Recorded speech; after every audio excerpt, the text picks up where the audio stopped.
Paying a technician only 4 hours to replace an AC evaporator, that's ridiculous. I was walking through the shop and I came over here to Ellie's bay and I saw a car pulled completely apart. And I was like, what are you doing, Ellie? She's replacing an AC evap. And then she told me that they're only paying her 4 hours to do this job. So I said that was ridiculous. I don't know how much I should pay her for it. So she's gonna explain to you exactly everything that it takes to actually replace an AC evaporator. And then you guys can put it in the comments below on what I should actually pay her. So, Ellie, what are you actually doing to this? So here's our evap right here.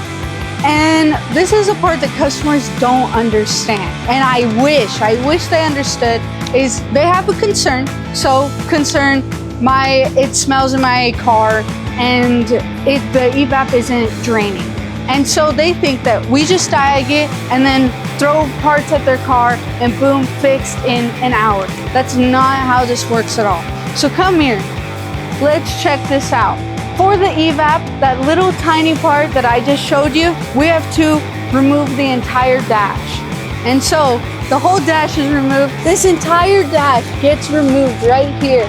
And right here is where your evap sits. And they're asking me, is it gonna get done today? You tell me, would you come and get it done today? And we have a complete module out of the vehicle right here. But yeah, let me work on that and get it out by the end of the day.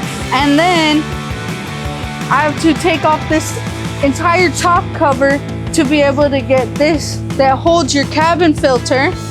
So for any Charger owners out there, this is where you replace your cabin from. So all of that just to replace this right here. So what do you think? Put it in the comments below. Do you think I should pay Ellie the 4 hours that the manufacturer recommends, or do you think I should pay her more?